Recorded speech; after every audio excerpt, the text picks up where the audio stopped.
Hi hello ನಮಸ್ಕಾರ ಎಲ್ರಿಗೂ welcome back to the Shweta Mylar vlog. ನಾನಿವತ್ತು ಕುಕ್ಕಿಂಗ್ ವ್ಲಾಗ್ ಮಾಡ್ತಾಯಿದ್ದೀನಿ. ನನ್ನ ಸ್ಟೈಲಲ್ಲಿ ಚಿಕನ್ ಸಾಂಬಾರ್, ಕಬಾಬ್ ಮತ್ತು ಮುದ್ದೆ ಮಾಡಿ ತೋರಿಸ್ತಾ ಇದ್ದೀನಿ ನಾನು. ಇದು ಕಂಪ್ಲೀಟ್ ಕುಕ್ಕಿಂಗ್ ವ್ಲಾಗ್ ಆಗಿರುತ್ತೆ. ಯಾರ್ಯಾರು ಶ್ರಾವಣದಲ್ಲಿ ನಾನ್ ವೆಜ್ ತಿನ್ನಲ್ಲ ಪ್ಲೀಸ್ ಬೇಜಾರು ಮಾಡ್ಕೋಬೇಡಿ, ಹಾಗಂತ ವೀಡಿಯೋ ನೋಡ್ದೇ ಕೂಡ ಇರಬೇಡಿ.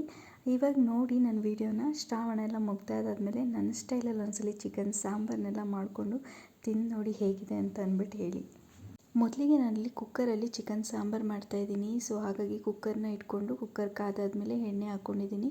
ಎಣ್ಣೆ ಬಿಸಿ ಆಗ್ತಾ ಇದ್ದಂಗೆನೇ ಈರುಳ್ಳಿ ಹಾಕ್ಕೊಂಡು ಫ್ರೈ ಮಾಡ್ಕೊಂಡಿದ್ದೀನಿ. ಅದಾದಮೇಲೆ ತೊಳೆದಿಟ್ಕೊಂಡಿರೋ ಚಿಕನ್ನ ಹಾಕ್ಕೊಂಡು ಅದಕ್ಕೆ ಉಪ್ಪು ಮತ್ತು ಅರಿಶಿನದ ಪುಡಿನ ಹಾಕ್ಕೊಳ್ತಾ ಇದ್ದೀನಿ. ಇದೆಲ್ಲ ಹಾಕ್ಕೊಂಡು ಒಂದು ಮಿಕ್ಸ್ ಕೊಡಬೇಕು, ಚೆನ್ನಾಗಿ ಮಿಕ್ಸ್ ಮಾಡ್ಕೋಬೇಕು. ಇದಾದಮೇಲೆ ನಾನು ಈಗಲೇ ಸ್ವಲ್ಪ ಕೊತ್ತಂಬರಿ ಮತ್ತು ಪುದೀನ ಕಟ್ ಮಾಡಿ ಇಟ್ಕೊಂಡಿರೋದನ್ನ ಈ ಫ್ರೈ ಮಾಡಬೇಕಾದ್ರೇ ನಾನು ಹಾಕ್ಕೊಳ್ತೀನಿ. ಅದು ಕೂಡ ಹಾಕ್ಬಿಟ್ಟು ಈ ಥರ ಮಿಕ್ಸ್ ಮಾಡ್ಕೋಬೇಕು. ಇದಾದಮೇಲೆ ಇದು ಚಿಕನಲ್ಲಿರೋ ನೀರಿನ ಅಂಶನೆಲ್ಲ ಬಿಟ್ಕೊಳ್ತಾ ಇರುತ್ತೆ. ಸೊ ಇದು ಹಂಗೆ ಕಂಪ್ಲೀಟಾಗಿ ನೀರಿನ ಅಂಶ ಎಲ್ಲನೂ ಡ್ರೈ ಆಗಬೇಕು, ಅಲ್ಲಿವರೆಗೂ ವೆಯ್ಟ್ ಮಾಡಬೇಕು.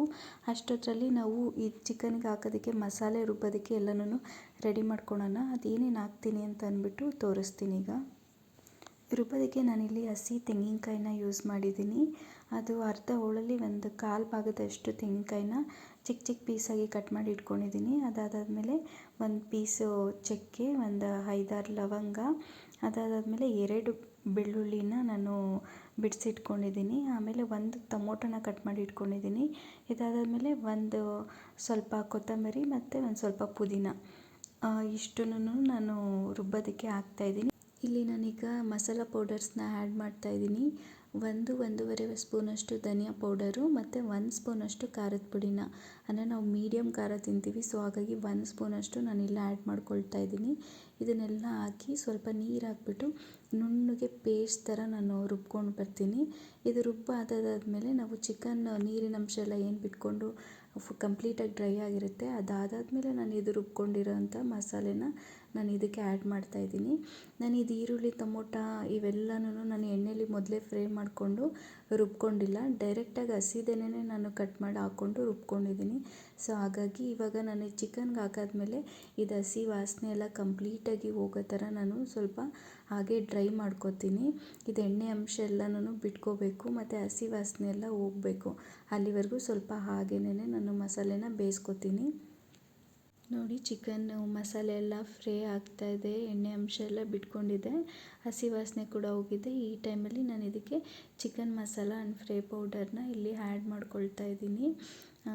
ಇದು ಕೂಡ ಚೆನ್ನಾಗಿ ಇದು ಹಾಕಾದ್ಮೇಲೆ ಮಿಕ್ಸ್ ಮಾಡಿ ಇದು ಕೂಡ ಸ್ವಲ್ಪ ಹೊತ್ತು ಫ್ರೈ ಆಗೋದಕ್ಕೆ ಬಿಡ್ತೀನಿ. ಈ ಥರ ಫ್ರೈ ಆದಾದಮೇಲೆ ಇನ್ನೊಂದ್ಸಲಿ ಮಿಕ್ಸ್ ಕೊಟ್ಕೊಂಡು ಈಗ ನೀರನ್ನ ಆ್ಯಡ್ ಮಾಡ್ಕೊಳ್ಬೇಕು. ನಾನಿಲ್ಲಿ ನೀರನ್ನ ಆ್ಯಡ್ ಮಾಡ್ಕೊಳ್ತಾ ಇದ್ದೀನಿ. ಇವಾಗ ನಾನು ಸ್ವಲ್ಪ ಯೂಶ್ವಲಿ ಯಾವಾಗಲೂ ನನ್ನ ಸಾರನ್ನ ತೆಳ್ಳಗೆ ಮಾಡ್ಕೊಳ್ತೀನಿ, ಜಾಸ್ತಿ ಗಟ್ಟಿಗೆ ಮಾಡ್ಕೊಳಕ್ಕೆ ಹೋಗೋದಿಲ್ಲ. ನಮ್ಮ ಮನೇಲಿರೋರ್ಗೆಲ್ರಿಗೂ ಚಿಕನ್ ಸಾಂಬಾರಂದರೆ ಸ್ವಲ್ಪ ತೆಳ್ಳಗೆ ಇರಬೇಕು, ಗಟ್ಟಿ ಇದ್ದರೆ ಯಾರೂ ಇಷ್ಟಪಡಲ್ಲ, ಮಸಾಲೆ ಇರಬಾರ್ದು, ಇಷ್ಟಪಡಲ್ಲ. ಕೆಲವರೆಲ್ಲನೂ ಸ್ವಲ್ಪ ಸಾಂಬಾರೆಲ್ಲ ತಿಕ್ನೆಸ್ ಜಾಸ್ತಿ ಇರುತ್ತೆ, ಗಟ್ಟಿಗೆ ಮಾಡ್ಕೋತಾರೆ, ಅದು ಕೆಲವ್ರಿಗೆ ಇಷ್ಟ ಆಗುತ್ತೆ. ಸೊ ನಮ್ಗೆ ಯಾವ ಅದಕ್ಕೆ ಬೇಕೋ ಆ ಅದಕ್ಕೆ ನಾವು ನೀರು ಹಾಕ್ಕೊಳ್ಬೇಕು. ನನಗೆ ಈ ಹದ ಸಾಕು. ಸೊ ಹಾಗಾಗಿ ನಾನು ಇಷ್ಟು ನೀರು ಹಾಕ್ಕೊಂಡಿದ್ದೀನಿ. ಈಗ ಟೇಸ್ಟ್ ನೋಡ್ಕೋಬೇಕು, ಉಪ್ಪು ಖಾರ ಎಲ್ಲ ಕರೆಕ್ಟಾಗಿದೆಯಾ ಅಂತ ಅಂದ್ಬಿಟ್ಟು ನಾನು ಇನ್ನೊಂದು ಸ್ವಲ್ಪ ಸಾಲ್ಟ್ನ ಆ್ಯಡ್ ಮಾಡ್ಕೊಂಡಿದ್ದೀನಿ. ಸ್ವಲ್ಪ ಸಪ್ಪೆ ಅನ್ನಿಸ್ತು, ಸೊ ಹಾಗಾಗಿ ನೋಡಿ ಇವಾಗೆಲ್ಲ ಕರೆಕ್ಟಾಗಿದೆ. ಈಗ ನಾನು ಕುಕ್ಕರ್ ಮುಚ್ಚಳ ಮುಚ್ಚಿ 2 ವಿಷಿಲ್ ಕೂಗಿಸ್ಕೊತೀನಿ. ಆಗ ಸಾಂಬಾರು ರೆಡಿಯಾಗಿರುತ್ತೆ, ಚಿಕನ್ ಕೂಡ ಚೆನ್ನಾಗಿ ಬೆಂದಿರುತ್ತೆ, ಮಸಾಲೆ ಕೂಡ ಚೆನ್ನಾಗಿ ಹಿಡ್ದಿರುತ್ತೆ ಚಿಕನ್ಗೆ.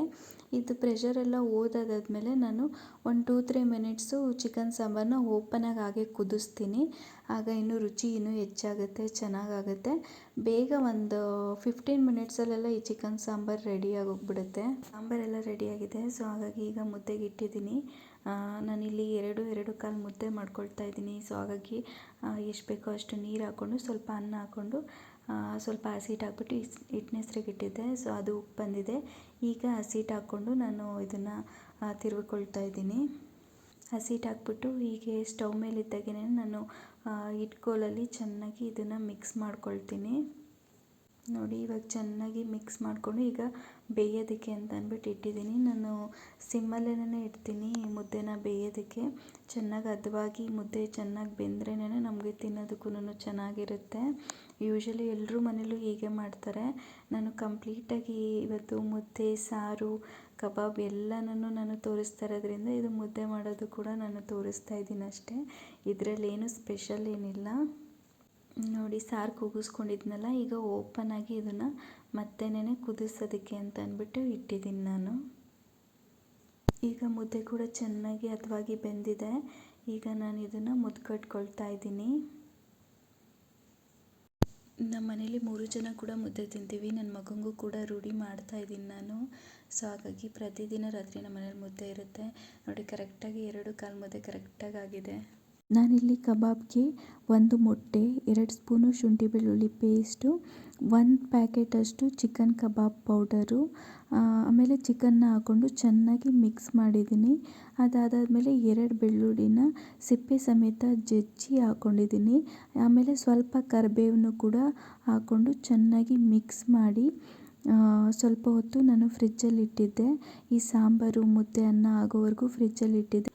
ಈಗ ಎಣ್ಣೆ ಕಾದಿದೆ.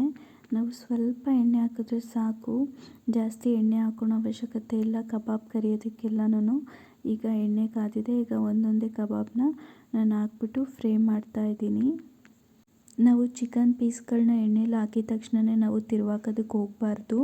ಸ್ವಲ್ಪ ಹೊತ್ತನ್ನ ಬಿಟ್ಟು ಅದಾದಮೇಲೆ ನಾವು ಇದನ್ನು ತಿರುವಾಕಬೇಕು.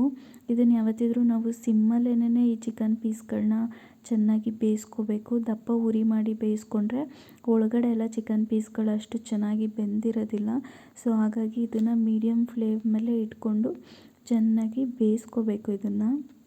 ನೋಡಿ ಇದು ಕಂಪ್ಲೀಟಾಗಿ ಬೆಂದಿದೆ. ಈಗ ಒಂದೊಂದೇ ತಗೊಳ್ತಾ ಇದ್ದೀನಿ ನಾನು.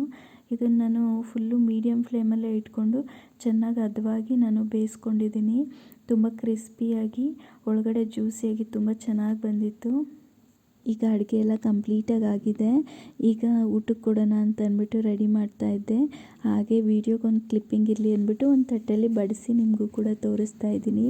ಬಿಸಿ ಬಿಸಿ ಮುದ್ದೆ, ಬಿಸಿ ಬಿಸಿ ಚಿಕನ್ ಸಾಂಬಾರು, ಕ್ರಿಸ್ಪಿಯಾಗಿರೋ ಕಬಾಬು, ಎಲ್ಲ ಐಟಮ್ಸು ಕೂಡ ತುಂಬ ಅಂದರೆ ತುಂಬ ಚೆನ್ನಾಗಾಗಿತ್ತು. ತುಂಬ ಟೇಸ್ಟಿಯಾಗಿತ್ತು. ನನ್ನ ಹಸ್ಬೆಂಡು, ನನ್ನ ಮಗ ಕೂಡ ತುಂಬ ಚೆನ್ನಾಗಿದೆ ಅಂತ ಅಂದ್ಬಿಟ್ಟು ಹೇಳ್ತಿದ್ರು. ಯೂಶ್ವಲಿ ನಾನು ಮಾಡೋ ಚಿಕನ್ ಸಾಂಬಾರು, ಕಬಾಬು, ಬಿರಿಯಾನಿ ಅಂತಂತಂದರೆ ಅವ್ರಿಗೆ ತುಂಬಾ ಇಷ್ಟ. ಇವತ್ತು ಕೂಡ ಎಲ್ಲ ಚೆನ್ನಾಗಾಗಿದೆ ಅಂತ ಅಂದ್ಬಿಟ್ಟು ಹೇಳ್ತಿದ್ರು. 3 ಜನ ಒಟ್ಟಿಗೆ ಕೂತ್ಕೊಂಡು ಊಟ ಮಾಡಿದ್ವಿ. ಈ ಕುಕ್ಕಿಂಗ್ ವ್ಲಾಗ್ ನಿಮಗೆ ಇಷ್ಟ ಆದರೆ ಪ್ಲೀಸ್ ಲೈಕ್ ಮಾಡಿ, ಶೇರ್ ಮಾಡಿ, ಕಮೆಂಟ್ ಮಾಡಿ.